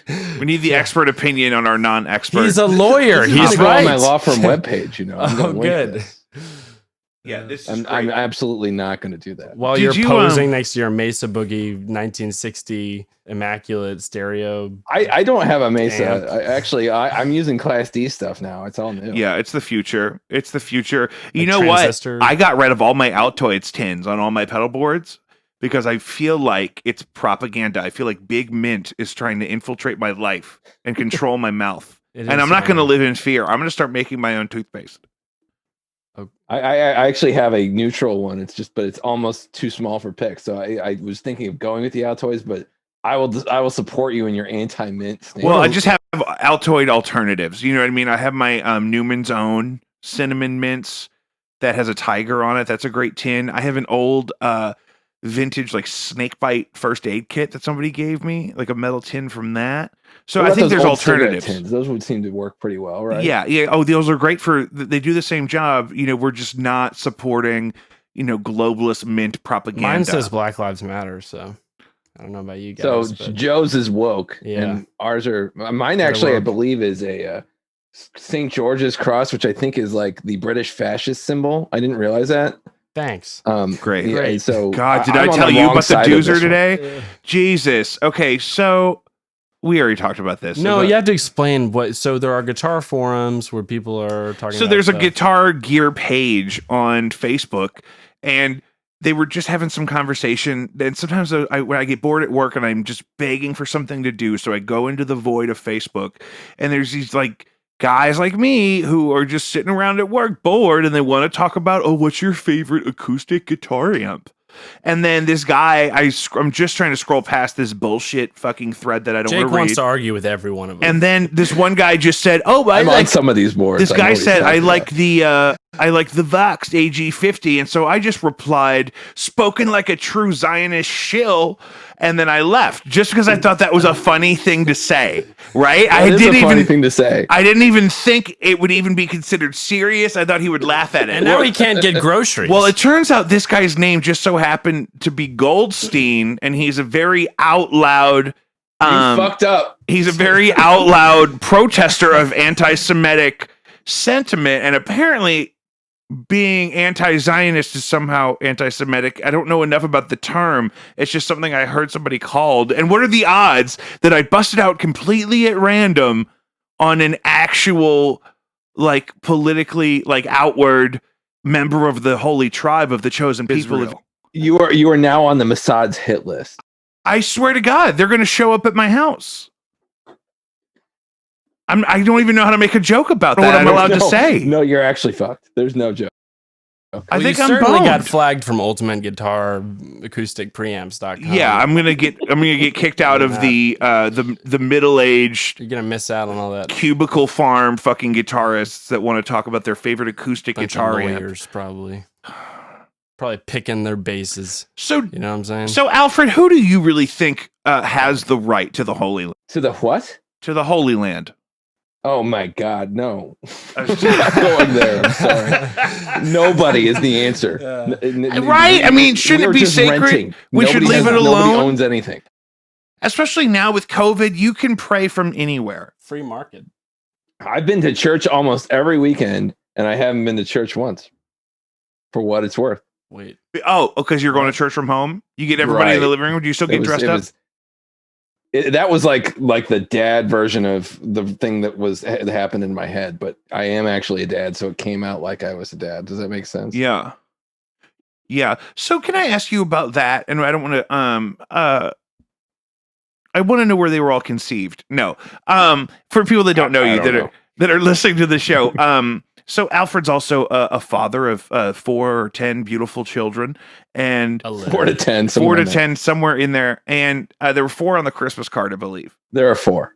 And so what role how does that change your perspective or your level of interest in some of these more kind of broad national conversations that we were talking about? You mentioned it earlier that when adults on TV that are in charge of things act dumb, it's hard to know what to tell your children. My first feeling of that was when we found and killed Osama bin Laden. I felt bad for the kids that had never heard of him before, because the kids that were young enough to know, because it just seemed negative to be celebrating so openly that we shot somebody in the face.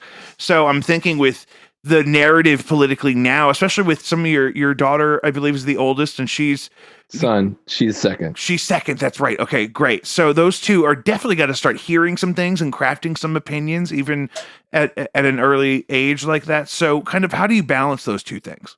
Well, it's a good question. It's changed my perspective in a lot of ways. Like what kind of, I could be as outspoken and angry and just voice my opinion all the time. But how do you do that when you're molding another person in a way that's objective? They have to be able to get through this world. And certainly the reality of this country is that you're going to have to deal with people that don't agree with you and that don't see the world the way that you do. So how do you move through that? And I keep coming back to, and this is, I don't mean to get hokey about religion, but there's, whatever you believe in a spiritual way or religious way, at least gives you the vision to sort of think about, how do you raise a child in this world in a way that makes sense to make them not be a terrible human being? Because if they follow my example, they'll just be terrible human beings. So I got to tell them things that I don't do so that they'll be better than me.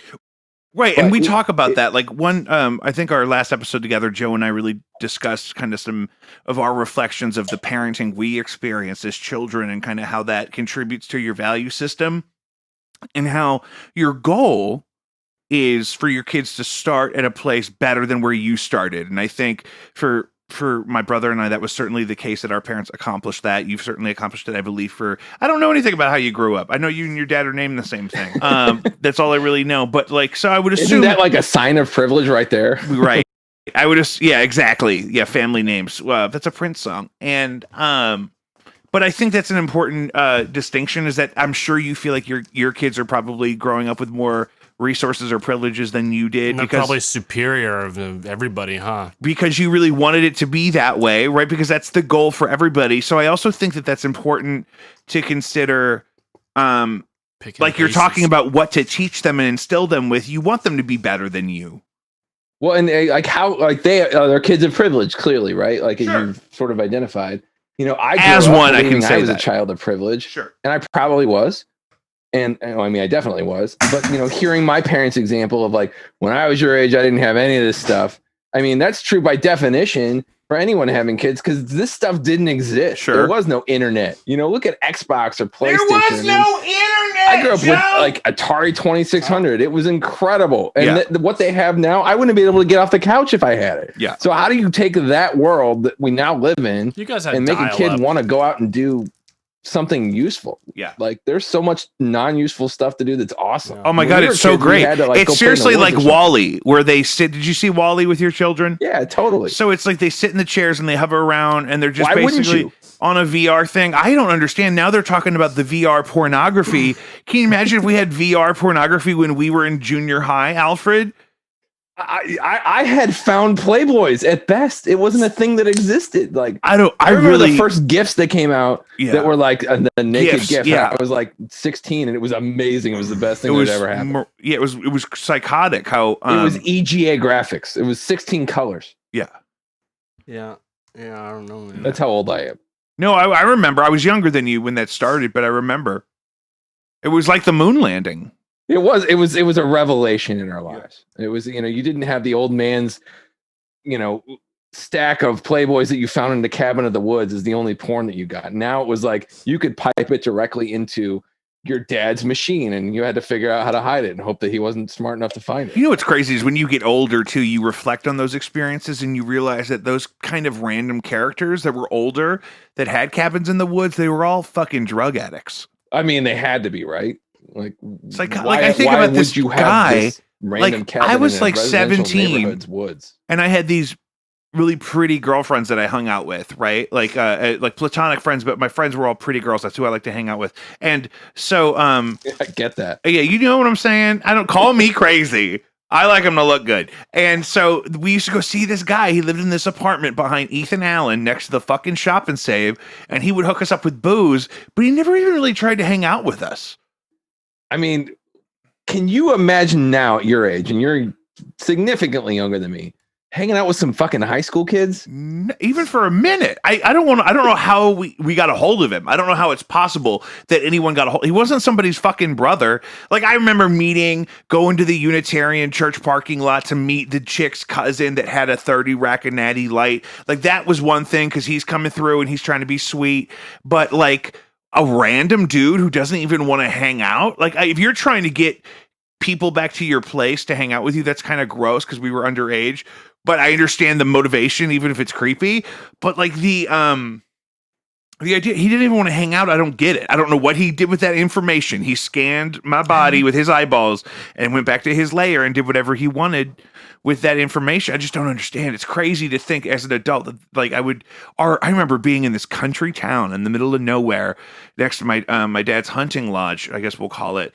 And he was working on a building, so we got to wander around. And not only are there stray dogs everywhere, but there's fucking feral hillbilly children in this little fucking town, Mountain like Dew, walking around. And we go into this. bottles. We're hanging out with these two kids that live there. We go into this house, and this couple is still in bed smoking cigarettes, but they're not in a bed. They're in a pull-out sofa.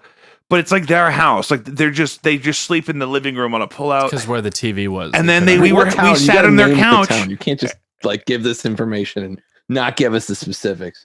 No, I'm sorry. You got to go deep. And they were watching Ricky Lake or some shit. And then the dude went and bought cigarettes for these like 13-year-old boys we were hanging out with. Psychotic. Joe, do you ever smoke like a Marlboro Smooth? No, but I'll tell you, there was a family that I hung out with when I was younger they didn't just like want to help out with that, but I think they wanted me to drink and smoke with them. I think they wanted to be surrounded by young kids. And I mean like 14-year-olds, but they didn't want to like fuck them or anything. But I went to a New Year's Eve party with the same people years later. And I go over there and this house is full of like everybody that what's the electronic cigarette that, what is Vape? Juul. It's the whole house is full of everybody that Juul is trying to market to. They're like these like kind of just, musky kind of dudes that like all their hair is really long and they could be 14, they could be 19, but they're clearly younger than me. Full of the house is full. And the only two adults there again are those two parents and then their kids. And I think it's like came full circle. They finally got their dream. So I think there is something in the Midwest about surrounding yourself by young people. I don't know. There's a weird split because there's all the kids that think that there's some sort of accomplishment with being older. Like I have family members that are just constantly really proud of I'm elder, that whole thing, like this weird, like, but then there's also the parents who really want to be young forever. So I don't know. It's a weird thing. So Al, if you could just sum all that up and just fix that problem for us, that'd be great. I got nothing for you except an anecdote, which is, I remember the parents when I was in high school, smoking pot with my friends, and then their mom would come in and smoke pot with us, and we were 16, and these usually single mothers in my experience. It wasn't usually couples. Oh yeah, but the single mom if it's would a come couple, in, she was probably 35, sort of had a kid young and still wanted to party. Probably and a woman. I thought it was the greatest thing and it was the coolest, and I wish I had parents that way. And like by the time I got to college, I realized I was really glad I didn't. Right. Yeah, like you lose touch with those kind of people so quickly. Like you have those weird experiences, like one summer, and then you never see those people again. It's like, good God, are those people? It was like almost one-offs a lot of the time. Oh my God, totally. It's like, are those people still alive? Oh God, remember the guy? Did that really even happen? Yeah, it's like vague memory now. My mom has a story. Maybe I shouldn't tell her story. Yeah, man. Something about though that like stories, man. A guy. She was have your mom on to tell her own story. That's what I'm saying. Remind me, Joe. Write this down. That we have to ask my mom about the time she was in high school and her friend's dad had her get him all dressed up in drag so he could go to a party that was then canceled, and then he just come back and hung out at the house with all his daughter's girlfriends in drag. Write all that down. Mom's going to tell that story. Wait, was that you? No, I wasn't born. My mom was a child. What? What the fuck? No, you said dress up some It's not kid. an absurd question at this point. Yeah. Have you seen the cover of the podcast? Yeah. I think it's a great cover. I was there like the when cover. maybe not that picture, but certainly your birthday show. Yeah. Oh yeah, we talked about that a couple of weeks ago. I was re-listening to that. So Al played bass on the live record I was plugging last week that we'll talk about here in a minute. It's on Spotify, but we didn't know COVID was going to happen. We also didn't even know that we were going to release that recording as a live album. But no, that was a lark. Yeah. Like you just did it because no one told me that I was recording an album. Right. Yeah, I just decided that the recording was salvageable enough that and it really takes you back to like being there. Now that I can't go to shows, I was just telling my wife this. I feel like I'm there right now. I didn't used to like to go to listen to like a lot of like live albums and stuff because I'm like, well, that's a different thing and whatever. But now that we can't go to shows all the time, it's like, please, like I'll take them all. Yeah. You drive around and you play Pokemon Go and you eat tacos and you just blast like Frampton Comes Alive. You hit on there. I do want to talk about before my time is up with you, which is that what the fuck Taco Bell? The menu is so reduced, brother. That's a I don't heavy even know what to do. It's a heavy theme of this show is fast food, and especially how fast food has been negatively impacted by COVID. And a lot of that is I've had Taco Bell a couple of times, and I go like in the middle of the afternoon where there's no way they're not open because otherwise it's such a crapshoot over by me. Like, but no, the menu is vanishing. How late they're open now. It's not a thing that you can count on. No, I went to the one in Maplewood, and Google had told me they were going to be open till 11, and then they came out at 9:50 and told us all we had to leave because of. Yeah, there was like a ordinance. 9:50. Yo, Taco Bell closed. Wynn's fourth meal. Hello, it wasn't even 10 o'clock yet. Wynn's fourth meal. I'll tell you, the mainstay through this whole thing has been Jack in the Box, who is still just Jack in the Box. I've been telling people, Jack in the Box. The world ended at Jack in the Box a long time ago. They've been doing the same operation. I just had Jack in the Box the other day. I had the most glorious breakfast burrito at 1 p.m. because that's how the fucking world should be. I mean, it is the beauty of Jack in the Box is tacos whenever, breakfast food whenever. At the same time, even. Like at the same time. Doesn't matter what time of day. Jack in the Box is kind of like an inverse Jeep Wrangler to real estate. It's so let me crazy. Explain that analogy. I was already having this conversation with my brother today that we were talking about. Apparently, I did this podcast with my brother on the way home that we talked about Jack in the Box. He needs to go back to Jack in the Box. He thinks milkshakes from fast food restaurants are phlegmy, but he's thinking about McDonald's.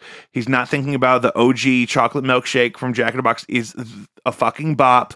They have good milkshakes. Joe, you were saying? I think it's funny how no matter where you are, if Jack in the Box was a private company and like had no other affiliates or whatever, it would be funny. I think there's no position in the Jack in the Box franchise where you're like respected, like, oh, I'm the CFO of Jack in the Box. See, I'll say this, having worked with a couple of fast food franchises, you'd be surprised. They're pretty respected. At the top level, they're quite respected. Drinking a lot of Coors Light banquet, right? Yeah. I'll leave my clients and former clients unnamed, but they weren't Jack in the Box. Oh well, thank God. Actually, no. We want names. Oh yeah, that'd be great. Yeah, let's start that. Yeah, I got Mossad coming after me, and motherfucking Jack is gonna show up with a hatchet. Jack is gonna put his spicy fingers through your throat. That would be really funny if it was a Mossad agent dressed up like Jack in the Box, like Jack from Jack in the Box, like with the human hands and just the big plastic head. Al, you've got to be a regular on this show, man. This has been so great. This has been such a great use of my time. This is the ideal trio. I feel like we're just hanging out, honestly. We are. We have just to get through all that election bullshit where you actually asked me questions, and now we're just talking. Yeah. Now we're really opened up, and it's been really good. We want to keep an eye on a lot of this stuff as it moves forward. I'm hoping that you're right. I'm hoping that cooler heads will prevail, and then the election fraud kind of conversation will be just kind of a last kind of hurrah, and then it'll be boring for a couple years. And I'm hoping that it's boring in a good way, in a way that's productive. And I'm hoping we learn from this weird time. That's one thing we haven't even talked about. I was supposed to have lunch with you to talk about my LLC. Then COVID. The very week COVID happened. It was that week. Last time I went out was March 13th, and then I had to go to Southwest Diner. It was going to be the bomb. It was going to be Tuesday, I think. It was a Tuesday at Southwest Diner.